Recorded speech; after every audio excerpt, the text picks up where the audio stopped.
A jaw-dropping royal moment has swept through palace watchers and reignited conversation across the globe. Cameras caught an extraordinary scene as Princess Catherine made her entrance wearing a tiara tied deeply to the legacy of the late queen, a piece many believed was kept for only the rarest, most significant occasions. As whispers rippled through royal circles and every detail got picked apart, one question took over the conversation. Was this simply a glamorous appearance or a powerful message about where the monarchy is headed next? So tell us, do you think Princess Catherine was paying tribute to the late queen's memory or hinting at a new royal chapter? Drop your thoughts in the comments below and subscribe so we can keep bringing you the latest on the royals. A homecoming fit for a future queen. A single appearance can sometimes say more than months of headlines put together, and that's exactly what unfolded when the Princess of Wales stepped into the grand halls of Windsor Castle for a glittering state banquet held in honor of the visiting French president. The evening was built around diplomacy, but it didn't take long before every eye in the room turned to one woman whose presence carried a story far bigger than the event itself. For many in attendance, the most striking part of the night wasn't the elegant crimson gown or the dazzling jewels catching the palace lights. It was simply the fact that Catherine had shown up at all. After a long stretch away from public royal duties, her appearance felt less like ordinary attendance and more like a bold statement. That significance reaches back further than that one evening. Following her final major public engagements in late 2023, Catherine stepped away from the spotlight entirely to focus on her health. A surgery, a cancer diagnosis, and a grueling course of treatment pulled her away from the responsibilities that had long defined her public role. Royal life carried on without her, but concern, questions, and anticipation followed every update about her condition. When she eventually opened up about the experience, she described a chapter that tested her family in ways few people could truly grasp, explaining that life can shift instantly, leaving even the strongest among us scrambling to find solid ground. Those words stuck with the public long after she said them, which is exactly why her eventual comeback felt so deeply personal to millions who had followed her journey. That's why her arrival at Windsor Castle on the evening of July 8, 2025, carried so much weight. Dressed in Queen Mary's lover's knot tiara, a cherished piece steeped in royal history and once beloved by Diana, Princess of Wales, Catherine seemed to bridge past and future in one unforgettable image. Paired with a gown from the very designer who created her wedding dress, the styling felt intentional, loaded with symbolism and memory. By that point, she had already confirmed she'd finished chemotherapy and was in remission, but watching her confidently step back into a full royal schedule turned those updates into something real and visible. Hosted by King Charles III and Queen Camilla, the banquet became far more than a formal state occasion. It turned into the setting for one of the most emotional royal comebacks in recent memory. After months of uncertainty, Catherine didn't just return quietly. She arrived with calm confidence, wearing history on her head and resilience in every step, reminding everyone watching that the most memorable royal moments aren't always about the jewels, they're about the journey that led there. Camilla caught on camera. The cameras barely missed a beat that night, but one particular moment quickly stole the spotlight. As distinguished guests filled Windsor Castle for the highly anticipated French state visit, millions tuned in to watch it all unfold live. The night was steeped in tradition, elegance, and carefully staged symbolism. Yet a brief exchange between Queen Camilla and Catherine, Princess of Wales, would go on to become the most talked-about image of the entire evening. Seated beside King Charles III at the center of the banquet was Queen Camilla, dressed in a striking ivory gown and adorned with magnificent sapphire jewelry carrying generations of history.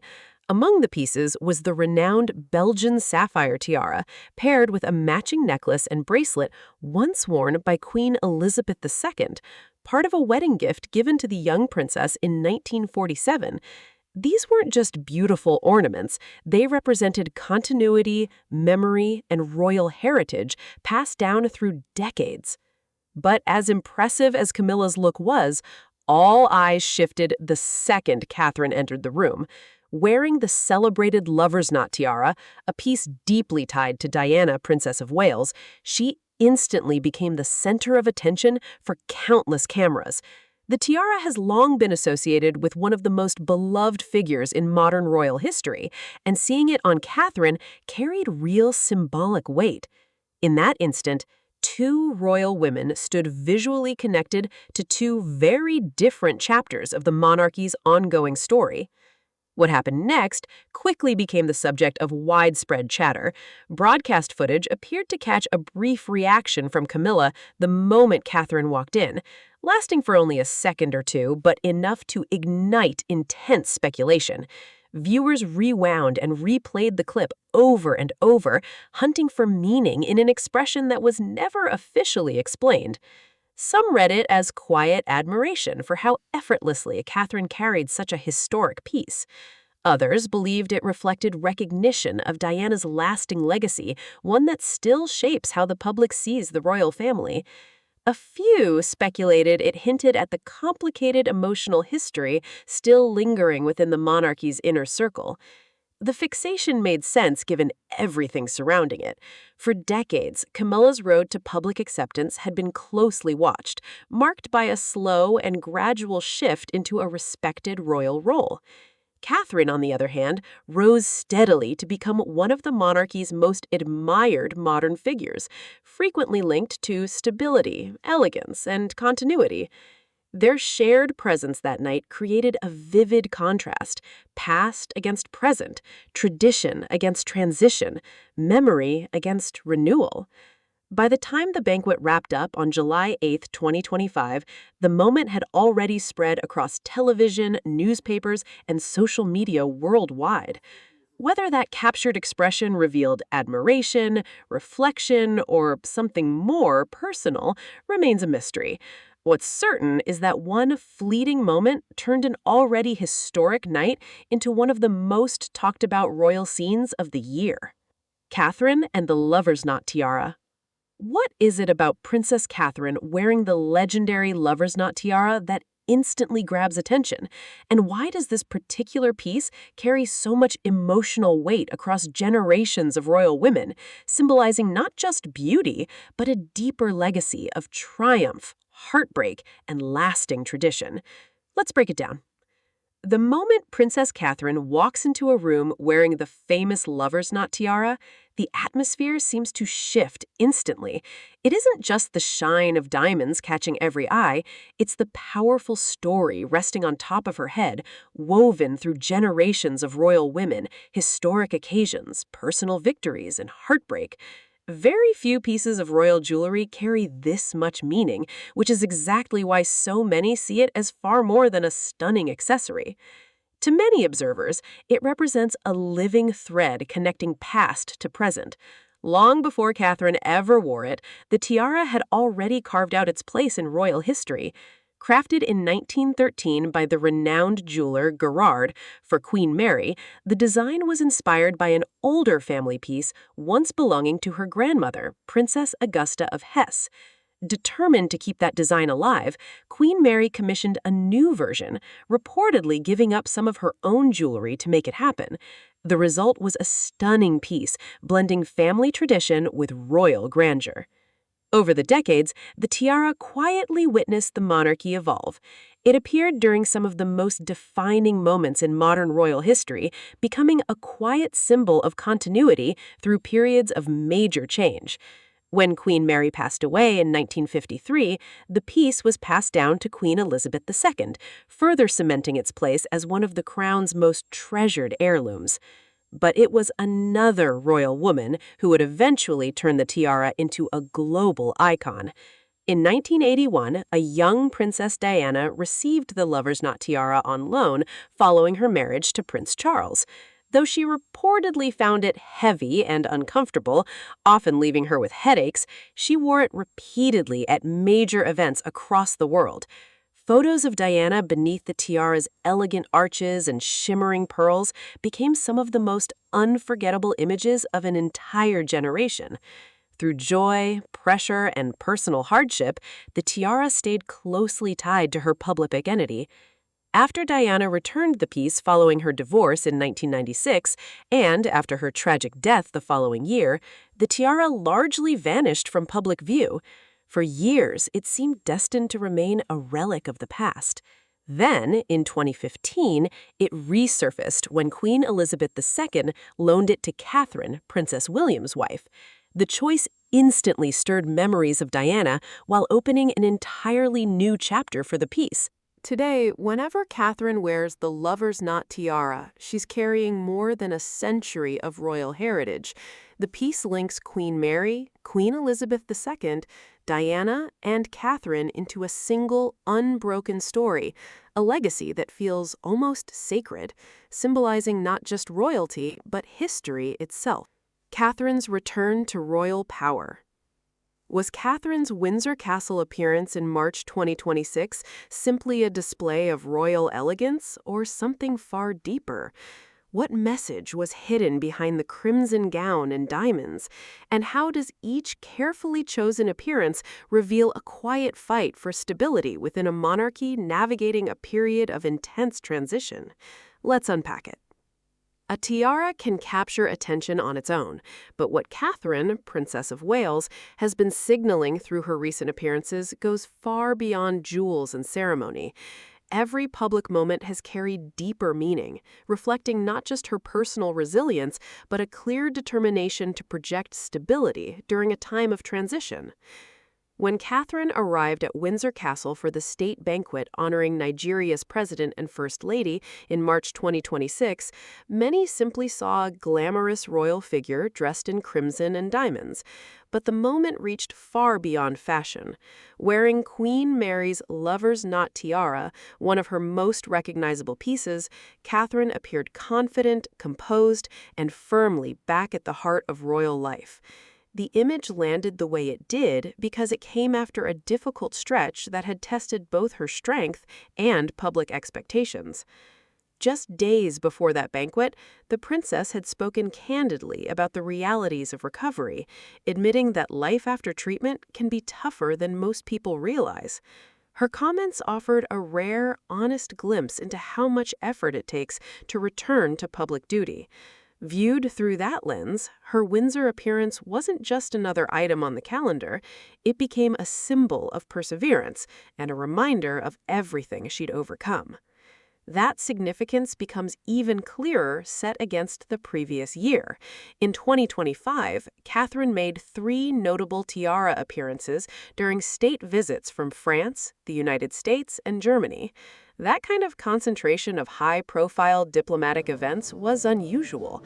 Britain hadn't hosted 3 state visits in a single year since the late 1980s, during Queen Elizabeth II's reign. Catherine showed up for every single one, signaling she was steadily reclaiming her place at the center of royal duty.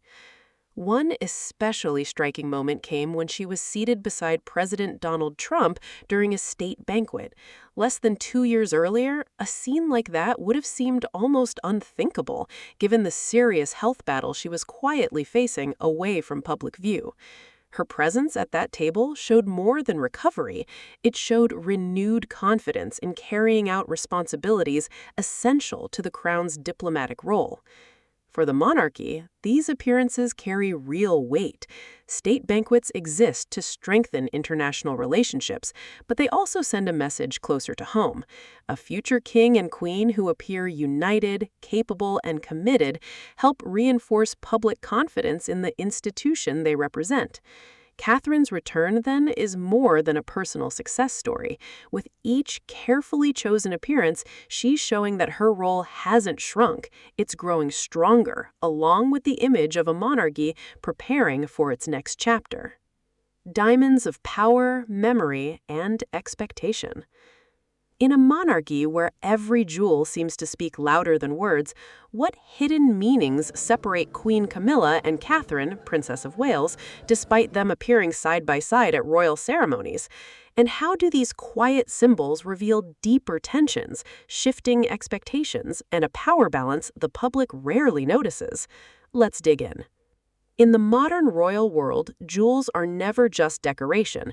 They're language, memory, and a kind of silent verdict worn out in public. Within that world, two women stand beneath the same spotlight, yet their stories move in completely different directions. Queen Camilla and Catherine, Princess of Wales. At a glance, their public appearances might look similar, but the meaning behind each tiara and diamond carries very different weight, shaped by time, memory, and expectation. For Catherine, royal jewels feel like quiet steps into a future already being prepared. The lover's knot tiara, first loaned to her in 2015 by Queen Elizabeth II, is more than a gift of elegance. It places her within a living chain of royal women, subtly linking her to Queen Mary and Princess Diana. Every appearance becomes a small reminder of continuity, as though her place in history is quietly being written before it's officially confirmed. Her image isn't rushed, it's carefully built, layered with anticipation. When she steps out in inherited pieces, the message isn't just tradition, it's readiness, as if the monarchy is shaping a role meant to define her completely one day. Queen Camilla's story moves through a different kind of memory. Before her marriage into the royal family, public opinion often surrounded her with controversy. Over time, though, she settled into a role defined by endurance and eventual acceptance. Her jewelry, including sapphire pieces closely tied to Queen Elizabeth II from 1947, carries echoes of a long royal past. These aren't just personal treasures, they're inherited symbols of authority handed down through duty and institutional continuity. What she wears reflects a journey shaped by persistence, where recognition arrived slowly rather than through built-in expectation. Each appearance reinforces a sense of arrival earned through time, not assumed from birth. Placed side by side, the contrast becomes obvious without a single word being spoken. One figure reflects a future already anticipated.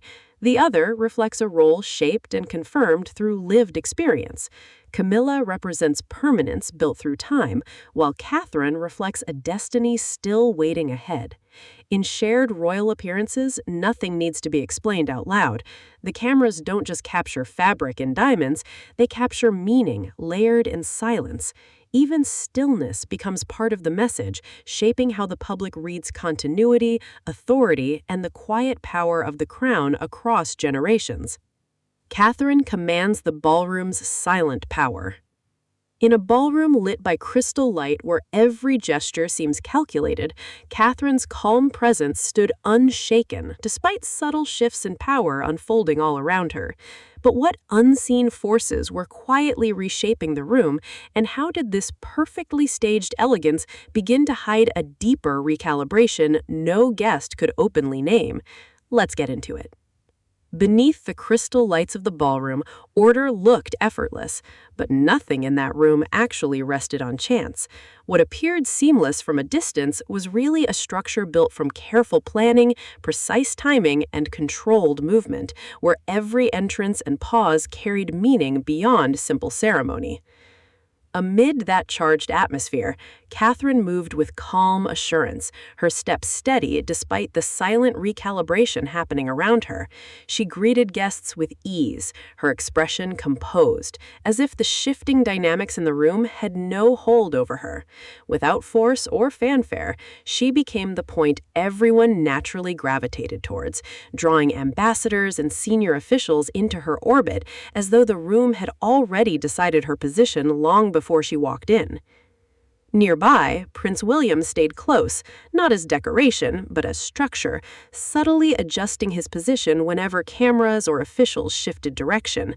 His presence formed an unseen line of support, making sure she was never left visually exposed.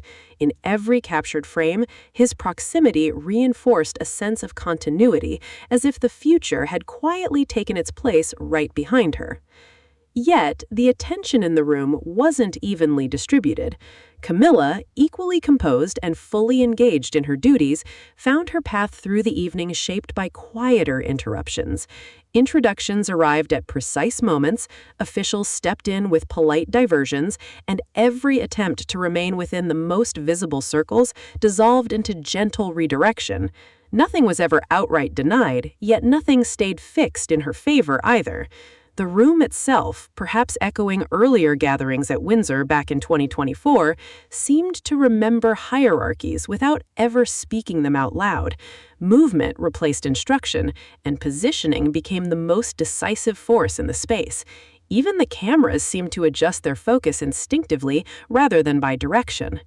Catherine's visibility grew not through pursuit, but through convergence, as clusters of conversation naturally gathered around her. She stayed unhurried, letting the evening settle around her rather than chasing its attention. Meanwhile, the edges of the room quietly expanded for others, creating distance that was never announced but still felt clearly. No single moment defined the shift. There were no raised voices, no visible disputes, only a slow rearrangement of space and attention. What emerged was a contrast built entirely on placement. One figure increasingly centered, another gradually pushed to the edges, both maintaining grace within an environment where positioning mattered as much as presence itself. By the time the evening wound down, the ballroom no longer felt like a single stage. It felt like a map of influence drawn in motion, where visibility had quietly become the most powerful form of authority in the room, and every step had already chosen its meaning long before it was taken. All of it unfolding without a single announcement, yet somehow understood by everyone present. Crown of memory and quiet power. Catherine's return to public royal life has been marked by silence, symbolism, and carefully chosen appearances, with each tiara reflecting a deeper layer of meaning. But what do these royal jewels really reveal about her journey since 2011, and how does each appearance quietly reshape the story of the future queen? Let's find out. The story surrounding the future queen isn't shaped only by ceremony and tradition. It's also shaped by silence, symbols, and the weight of history carried in plain sight. Since 2024, the Princess of Wales has reappeared in public royal life with a carefully measured presence that feels both restrained and quietly powerful.